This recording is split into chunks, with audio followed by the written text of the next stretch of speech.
All aboard! Yes, crisscrossing continents around the world, transporting goods massive distances and efficiently bringing us from place to place, trains have been an extremely valuable asset to society. But there is a darker side to the railroad that many of us just are not aware of. Every 3 hours, there's an accident at a rail crossing somewhere in North America alone. And on average, these accidents kill one person every day. With over 600,000 train crossings worldwide, another problem exists, and that is the time that they can add to a first responder's trip. 1 in 20 first responder trips are impacted by blocked rail crossings. And when the difference between saving a life or losing it comes down to just minutes, a 5 or more minute stop at a train crossing can be devastating. Hello, I am your host, Mike Lake, and today I will be speaking with Gareth Rempel to learn more about this hidden issue and find out how his company, TRAINFO, is stopping it in its tracks. Innovation, resiliency, discovery. Join Mike Lake, President and CEO of Leading Cities, as we explore the technologies shaping the possibilities of our future with a preview of tomorrow. Hello and welcome, Gareth. Thank you so much for joining us for this episode of Preview of Tomorrow. And of course, I do want to welcome and thank all of our listeners and viewers as well for joining us yet again. Today, I'm excited to introduce you to Gareth Rempel, the CEO of TRAINFO. This is a company that's using sensors to predict when rail crossings will be blocked and integrates this information into city systems. So, Gareth, there's a lot to unpack here. I'm excited to get into both the problem and the solution. But before we do that, tell us a little bit about yourself and how you came to become the CEO of TRAINFO. Yeah, for sure. Yeah. And thanks, Mike, for having me on the podcast. It's a pleasure to be here. I love talking about TRAINFO and rail crossings. And so, my personal journey here, it goes back to 2011. I'd actually started a transportation engineering consulting company and doing consulting work, mostly for public agencies. And during that time, I was approached by firefighters, saying, hey, we got problems at rail crossings. Can you go out and find a solution, see if there's anything out there? And so I was a good consultant. I went and did it, but couldn't find anything. And so that kind of sparked the need for this type of information and got me thinking more and got me thinking deeper about it. On the side, I would do my own research and, I really wanted to know, what is this problem? How big is it? How many people is it affecting? And, got to the point of saying, this is bigger than my consulting company. I actually have to create a company here to address this problem. It's not a consulting problem. There needs to be a product, a solution. And so that's how TRAINFO came about and how I became CEO. I'll tell you, one of the things I love about the Preview of Tomorrow podcast is that we talk about issues, many of which are very obvious to all of us, but many of which are things we just never think about. And I'll tell you, sure, I know what a train crossing is, and like everybody else, you see those red lights start blinking, and you want to race under them before you get stuck. But other than that, I never once thought about, for instance, you brought up firefighters, but just the fact that so many first responders can be impacted by this and life or death situations. So just that one issue alone, do you have a sense of how frequent that becomes a problem? Yeah, you're totally right. When I start talking about the statistics and the problem, it surprises a lot of people. It surprised me at first as well. So, certainly there's, we talk to a lot of first responders across the country, and we found that about 1 in 30 trips are impacted by trains. And that this can cause 2 minutes or more delay for first responders, which is really critical in these life or death situations. We also looked at other data sources. We found that 1 in 2 trips in North America, actually vehicles cross railway tracks, not necessarily impacted by trains, but they're crossing railway tracks 1 in 2 trips. This is resulting in a collision every 3 hours. and somebody's dying from these collisions every day at rail crossings. And that's just a shocking statistic that's being maintained, by federal government and collision data sets. And it's just shocking how often this is happening. And the list can go on. We discovered a broader ecosystem at rail crossings, impacting trucks, impacting port authorities, impacting navigation map companies like Waze and Google. How do they get this information into routing? And as we peer a little bit more into the future, it's starting to impact connected and automated vehicles and how they interact at rail crossings. So the problem is much bigger than most people first realize, including myself. There's no doubt about it, and I know that just the in my suburban community, we have the commuter rail, and right not too far from my house, so it's not an infrequent occurrence to be stuck waiting for that to pass, and that's only a few car lengths long. I mean, some of these freight trains are massive. I mean, so first of all, do you have a sense of how big they are? And I know that they're increasing. It seems every year they get bigger, longer. Yes, yeah, these freight trains, they're easily, a lot of them, a mile long, 2 miles long. They are getting longer, and also a little bit slower as well as the length increases and as they have to move slower in urban areas. And so the problem is getting worse. And you mentioned before, you had a really astute observation of people trying to race and beat the train. And, that's actually a fairly common occurrence. And, again, looking at the statistics and the collision records, we're finding about 1 in 4 accidents at rail crossings are because of people trying to beat the train. That's a huge number where they actually see the flashing lights, they see the bells, and they often encounter the rail crossing regularly, like you mentioned.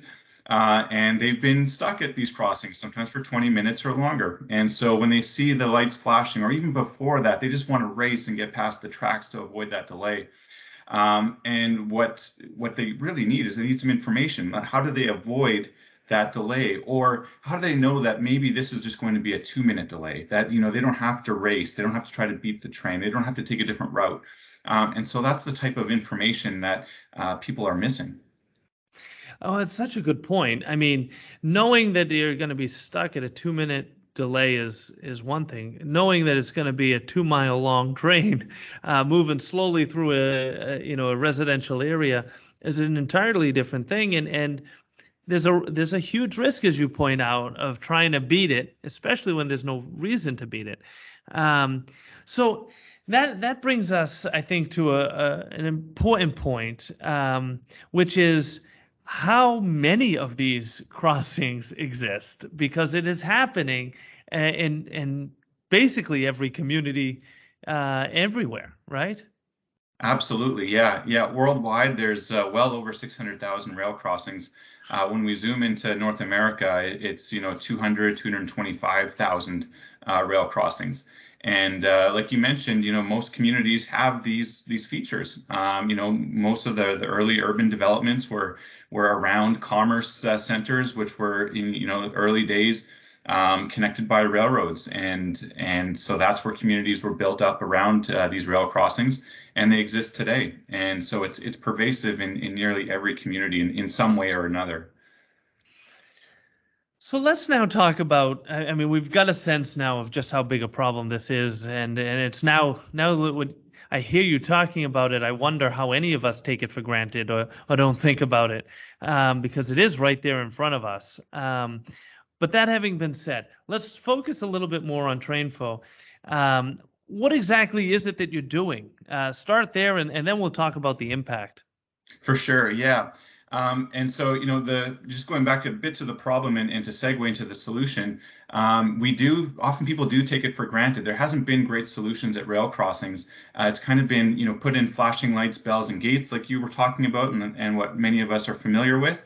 And then after that, the next step for cities is to construct underpasses, $50 million plus pieces of infrastructure. Most cities can't afford it. even if they can, a lot of these issues are happening in dense urban areas where you just can't put an underpass and disrupt the community that way. And so, when we looked at our solution and, and looking at the problem, we said, this actually isn't an infrastructure problem. This is an information problem. We thought if people could just understand when a train was coming, they could avoid it. They could avoid the collision risk, the delay, all those types of things without putting all this expensive infrastructure in. So that was kind of our light bulb moment. But the problem there, what do you need to give information like that to people? You need train data. And that was something that we very quickly realized was not available, especially from the freight railroads. Public agencies may be a little bit different in their data sharing, but freight rail data, train data, just not available. So that's where our solution came in. We said we have to get this data. Long story short, we tested all sorts of technologies that you might think of, like video and radar and those types of things. Nothing could meet the performance specs we needed. And importantly, for cities, this system had to be installed off rail property. This had to be something that cities could control, not needing approvals to put in the sensor. So it had to be at a distance to get this data. And so we developed our own sensor, proprietary sensor, collect our data, met our accuracy and reliability metrics, and now we could start doing something. So once we had this data, we said, okay, great, we know where trains are.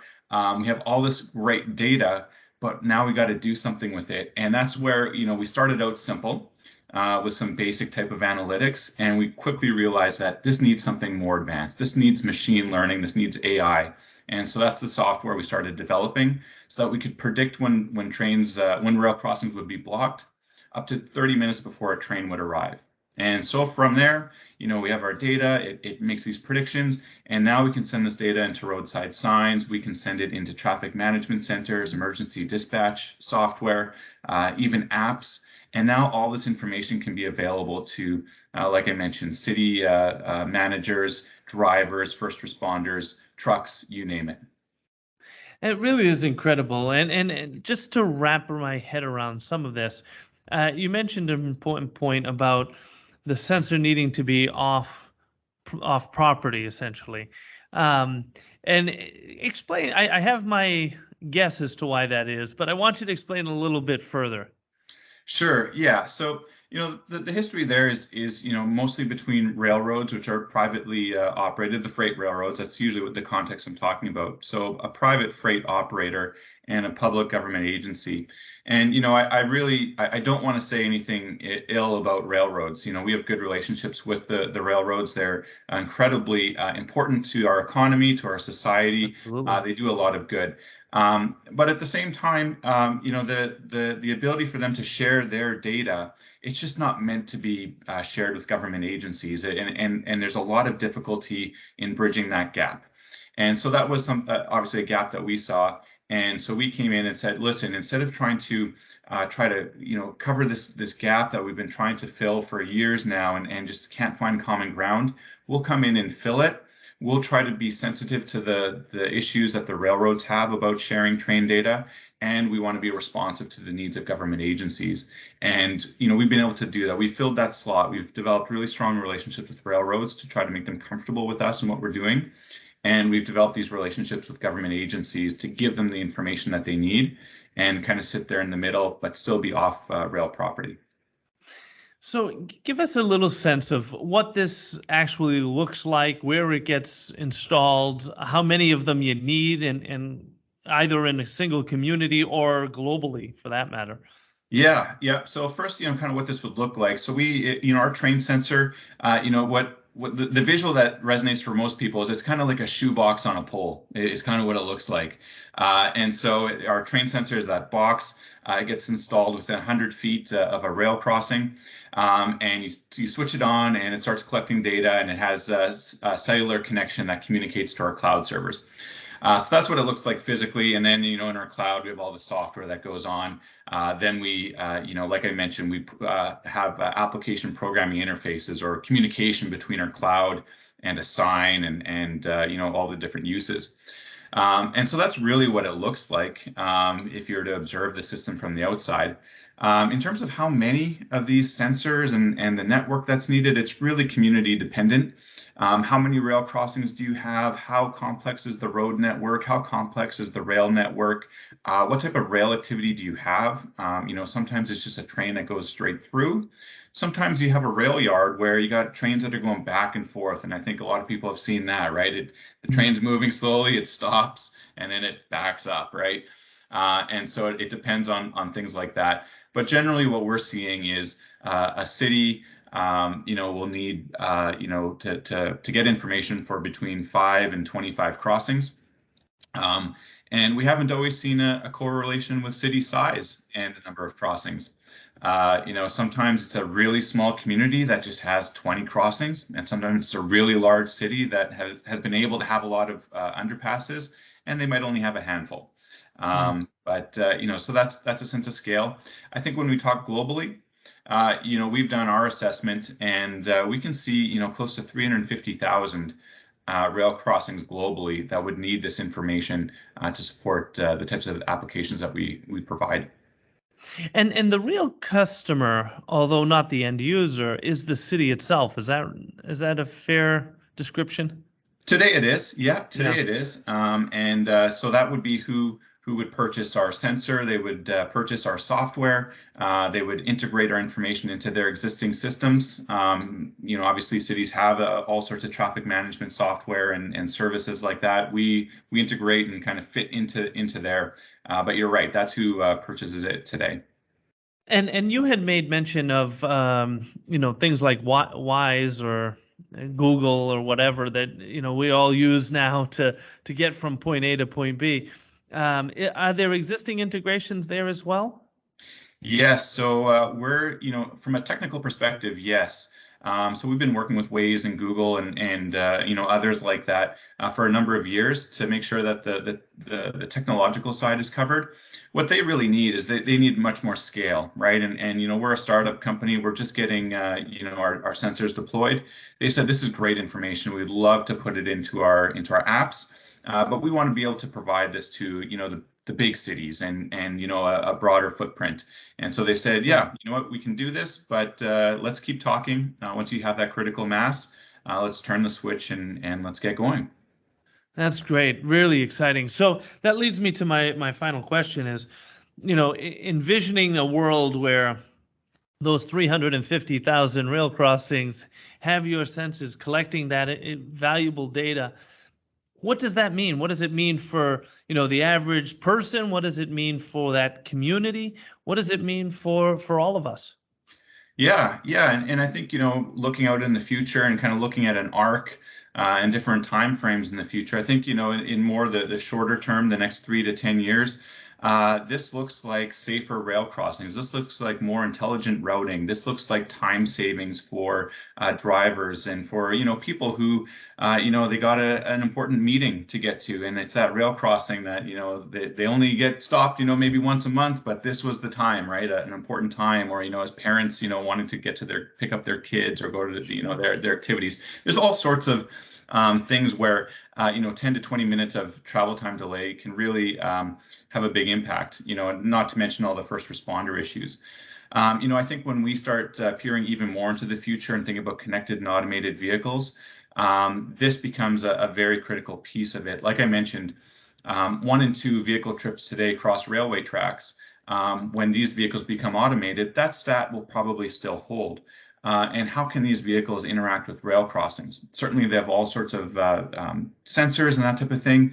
But we're looking at those sensors, and they're getting better every day. But are they going to provide the needed information? So even if they're 99.9% sufficient, that 0.1% adds up to a big impact if it's not covered. And that's where information like ours can come to fill in. And I think when we really think broader in this context, we see already the development of digital twinning of our world, really, but of smart cities, where everything that's physical in a city has a digital replica. And that's just starting to be built now. And it's a very historical, static type of database that's being built. Rail crossings are not part of that currently right now. We see that digital twin becoming more real time. And then Sure. we see that digital twin becoming more predictive. And all along the way, we see rail crossings being a blind spot in that evolution and something that we can fill to create a rail crossing digital twin that will be able to predict not just trains, but predict assets, infrastructure maintenance, to predict all sorts of activity that goes on at rail crossings for all sorts of different users who cross railways and are impacted by trains. Well, Gareth, thank you so much for joining us today on Preview of Tomorrow. I mean, and thank you for the work you're doing. Clearly, you're passionate about it, and I'm glad somebody is, because it's a real issue that needs to be addressed. And like we've said, it's something I think all of us overlook until we're stuck at an intersection or at a crossing. So thank you so much. I appreciate you joining us. For anybody who does want to learn more about TRAINFO, what's the best way for them to do that or to get in contact? Yeah, the best way is to go to our website, www.trainfo.ca, and you can go to the contact page, submit your name, and we'd love to get in contact with you and discuss further. Great. Well, thank you so much for joining us today on Preview of Tomorrow. We look forward to watching you continue to grow. Thank you very much. Thanks for having me. This was a pleasure. And thank you for tuning in to this episode of Preview of Tomorrow. Listeners like you are essential to advancing our efforts to drive resiliency and sustainability for all. I ask that you give us a rating on Apple Podcasts or whichever streaming platform you prefer. Your feedback helps us to grow and share these brief previews of what life in the future can be. In addition to thanking our guest today, I want to thank Peter Roy and Demetria Bridges for making this podcast possible.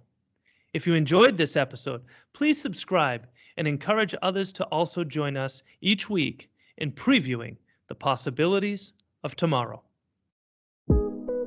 Preview of Tomorrow is brought to you by Leading Cities, a global nonprofit driving resilience and sustainability for all by unleashing the potential of the world's cities. Join them at leadingcities.org.